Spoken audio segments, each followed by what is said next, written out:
And we welcome into our studio here in Blaine another edition of Sports Den alongside Ted LaRue. I'm Matt Dean.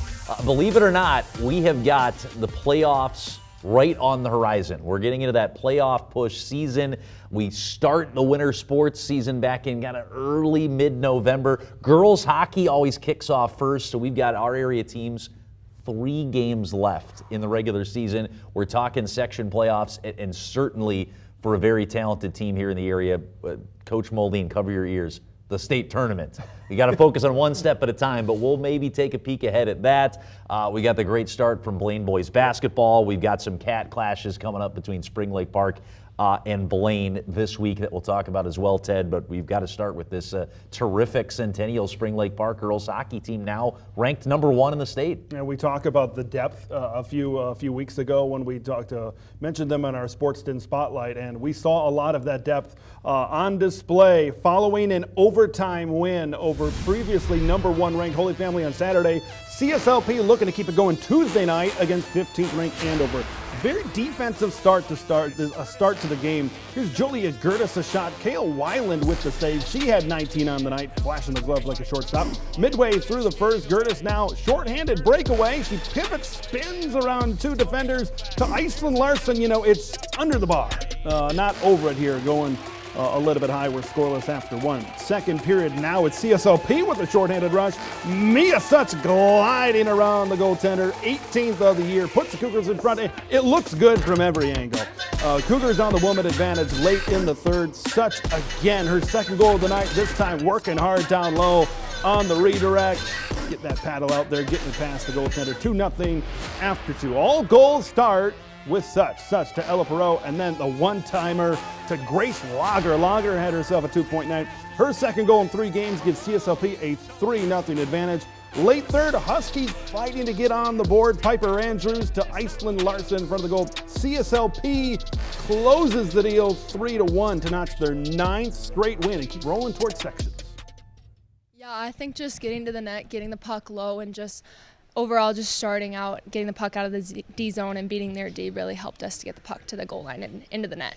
What's the approach on the penalty kill that's allowed you guys to be so successful? Yeah, I think just starting by winning the draw and then just getting the puck out and just not letting them set up in their zone, and taking every chance you get to try and go get a shorthanded goal just always is nice, and scoring shorthanded is always the best. Yeah, so. Special teams points. Yes, for sure. I think our defensive effort's super strong. I mean, obviously we're a very offensive team. We score a ton, but I think for sure we get overlooked. But I think it's a very core to our team. Is it a challenge for you as a netminder knowing that you're sometimes going to face 2 shots in a period like you did in the second? How do you maintain your focus for when those opportunities do come your way? I think after every whistle, I always just skate to the corner. I just do a little reset, and I always just make sure that I'm talking to my D and I'm just in the game.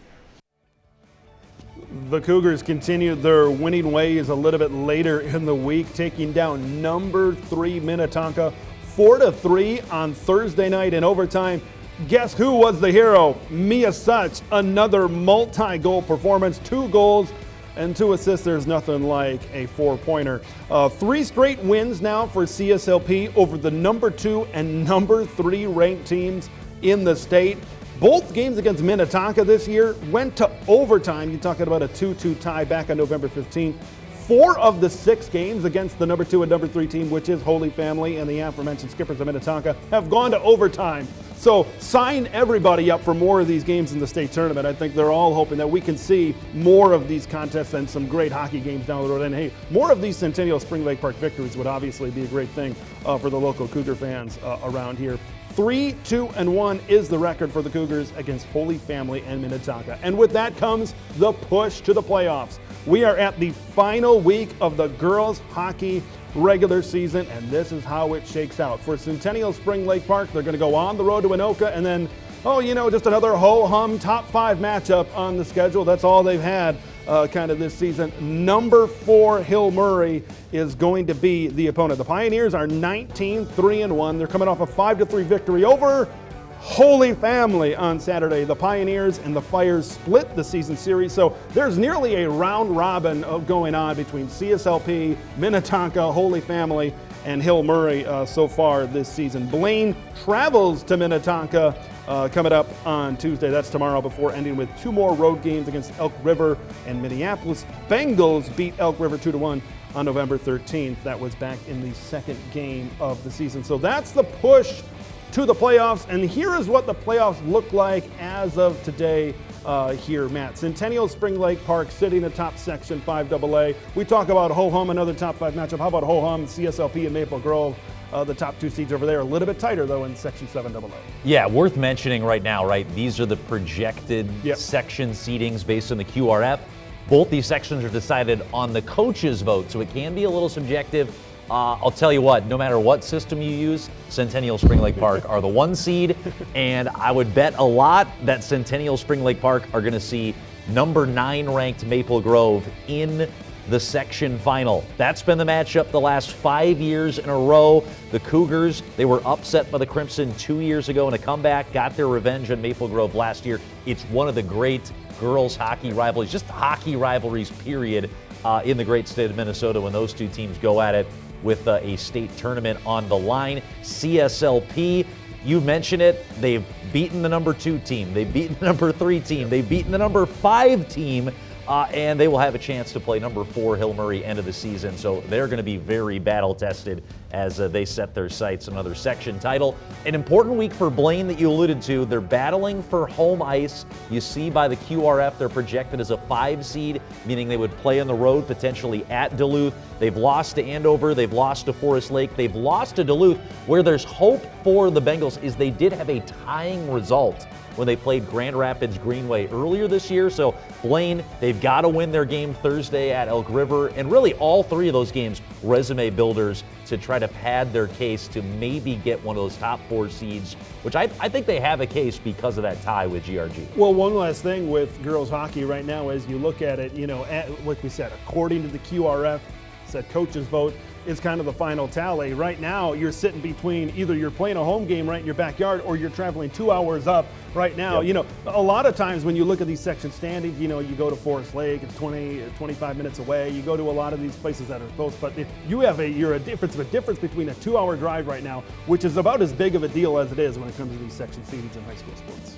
Yeah, absolutely. Huge deal. Big week for Blaine, especially as they try to jockey into that home ice position. Let's move to the other side of the ice as we go to boys hockey action, and we'll pick it up with some highlights from Tuesday night at Fogarty Arena. SLPCR taking on the Lakeville North Panthers. The home side Panthers trying to snap out of a 3-game winless skid. Coon Rapids junior P.J. Ryerson in net. He was tested early. Here, one of his 41 stops he'd make in the game. Senior Austin Adams in one-on-one with David Isaacson. He can't believe it. Stoned by the Panther netminders 0-0 in the second period. Matthias Buck's point shot swallowed up. Good rebound control by Ryerson. Deep into the second, we stayed scoreless. Notice how I said deep into. Ryerson doing all he can, but junior Brett Wine slams the rebound home for his 3rd of the year. 1-0 North turned to 2-0. The Panthers would add to the lead on blown coverage, losing Blake Bachmeyer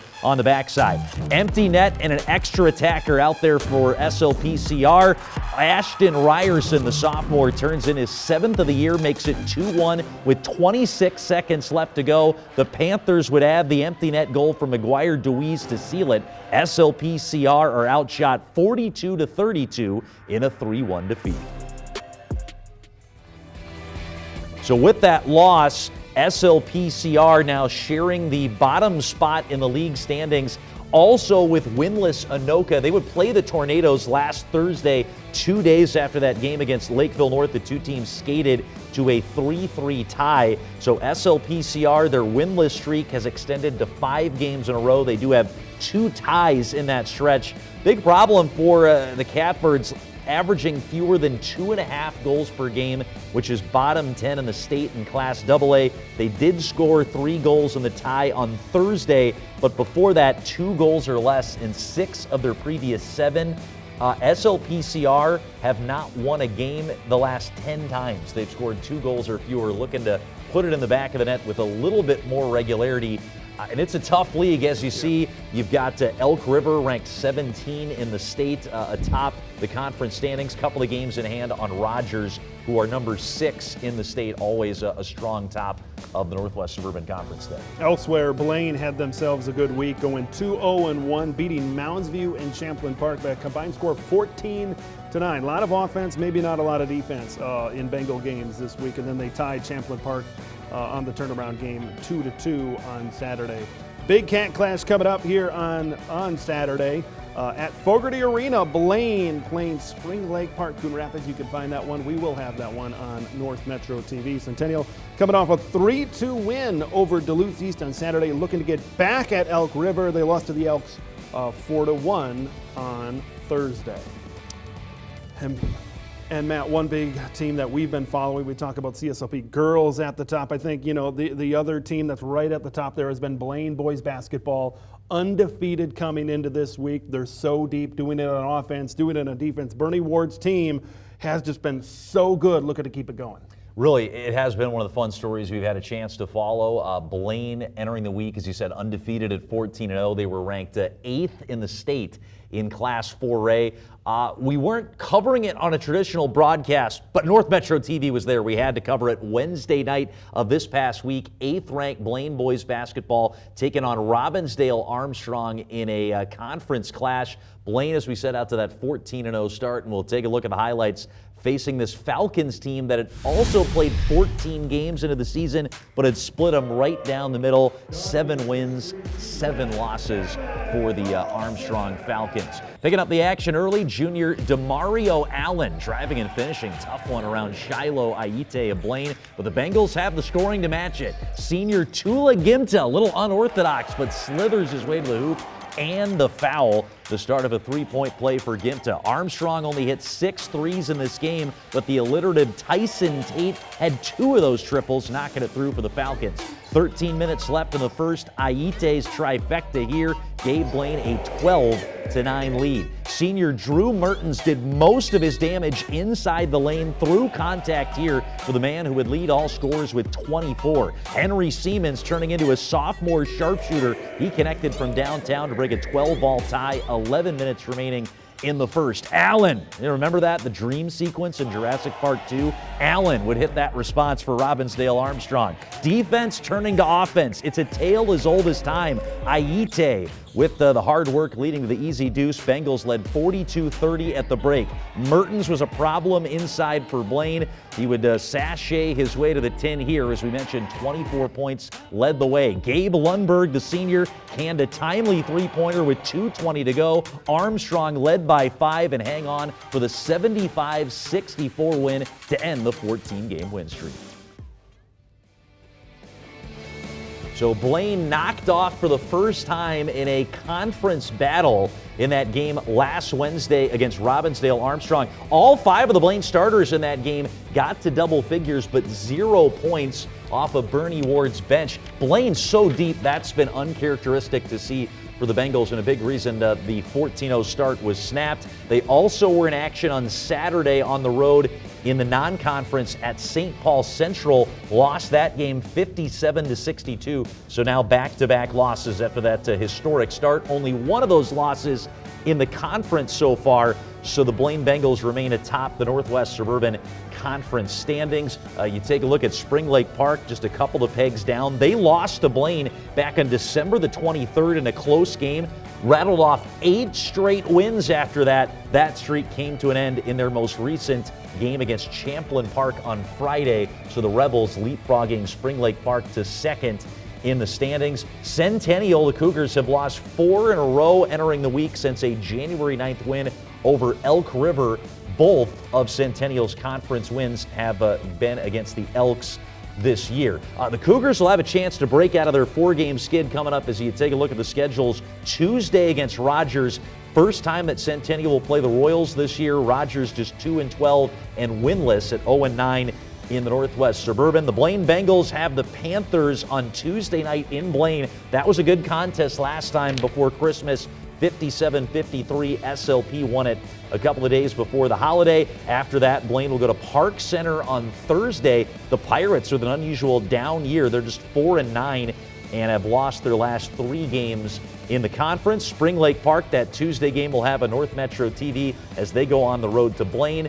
And then their only other game this week, they will take on Anoka at home coming up on Thursday. You know, the pressure, I think, continued to build for Blaine boys basketball the longer you go undefeated. We're seeing it at the college level with Nebraska right now. But, you know, sometimes having those losses allows you to kind of go back to the drawing board and learn and be able to get better by the time section playoffs kind of comes around. Let's shift to the ladies on the hardwood. Spring Lake Park looking to bounce back on Friday at Champlin Park after a Wednesday night loss to Elk River earlier in the week. Panthers out to a 10-4 lead early. Kendall Jackson, nice sharp pass here to Tonia Ogunlige for the corner 3. She netted 12 in this one. Kendall Krause for SLP drives to put the Panthers ahead by 4. She had 9 in this contest. This time, Krause dish in the giving mood. Jalen Bursey Dixon from deep. Panthers up 5 midway through the first. Champlin Park chipping away. Ogunlige connects from the other side this time. Deficit to 4. Bursey Dixon turns it over on the double team. Savan Sorier, the finish to bring it to 2. Rebels on the run. We're tied at 26 at the break. Second half, Rebels up to London, Olsen, Patterson, parts the Atlantic Ocean with the fake. Rebels getting comfortable early in the second half. Those Panthers got claws though. Bursey Dixon tickles the twine, gives the Panthers a 5-point cushion. She led the red and blue with 20 and 5 rebounds. Lead up to 5. Brooke Solash slashing her way to the rack. She had 20 of her own. Leah Benke here for the Panthers. Nearly a double-double. 3 of her 9. She paired it with 10 boards. The Rebels got hot at the end of this one, and that is putting it mildly. Here's Soash, the beautiful step back. Pure cuts it to 1. The Rebels outscored the Panthers 23-7 in the final 4.5 minutes to seal the win and surge to a 65-56 victory.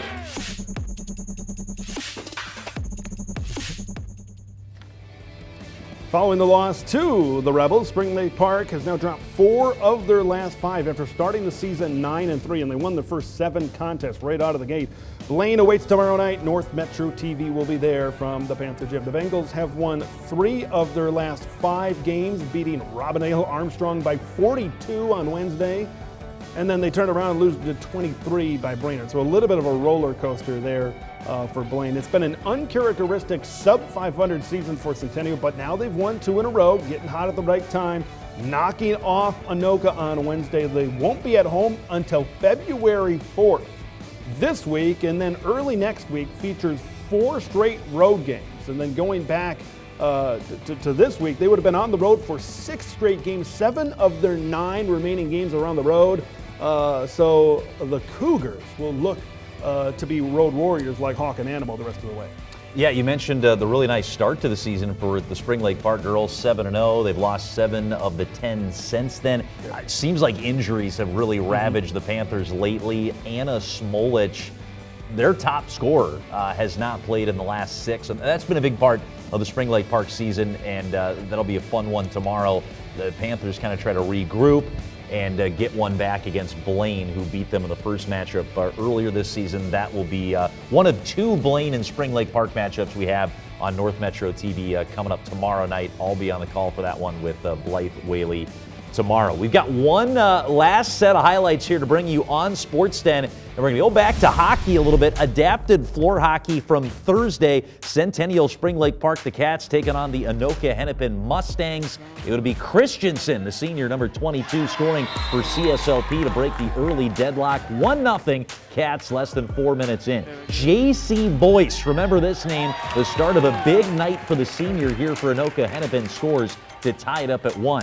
Anoka Hennepin would take their first lead of the game, back-to-back goals here in the first period, and they're in front 2-1. Boyce, with her second of the game, made it 3-1, and the Mustangs continue to pour it on with 3 unanswered. Call her the natural, J.C. Boyce. How about a natural hat trick before the first period was through, and it made it Mustangs 4, CSLP 1. Here is right out of the 5-minute timeout face-off that would turn into a goal here for CSLP, get one back, and it was 4-2, but Anoka Hennepin would answer to erase the marker with a goal before the second intermission, and the Purples led 5-2. Mustangs added 1 final goal to seal it with the lone goal in the third. 7-2 was your final score, Anoka Hennepin over CSLP. And that'll just about do it for us here on Sports Den. As we've alluded to, a couple of big basketball matchups that are coming up tomorrow night. Ted and I will be at the girls' side of the Cat Clash between Spring Lake Park and Blaine for our truck shoot. We got some good hockey coming up on Saturday, too. I know that's always confusing for Blaine fans. You go to Fogarty Arena and you are the visiting fans. You got to sit in the visiting fans section. I don't know how that works. SLPCR are playing one of their home games against Blaine at Fogarty coming up Saturday. Boy, a real hostile road environment out there. Yeah, Tuesday, you got the Blaine Spring Lake Park boys and girls basketball playing in opposite locations. Blaine going to Minnetonka in girls hockey on Tuesday. Saturday, got some good ones we mentioned CSLP taking on Hill Murray in girls hockey, an absolute showdown there. And then you mentioned the boys hockey matchup at Fogarty. So we've got all kinds of great matchups for next week, and we're going to recap it on Sports Den next week. Until then, he's Matt Dean. I'm Ted LaRue. We'll see you next week right back here on Sports Den.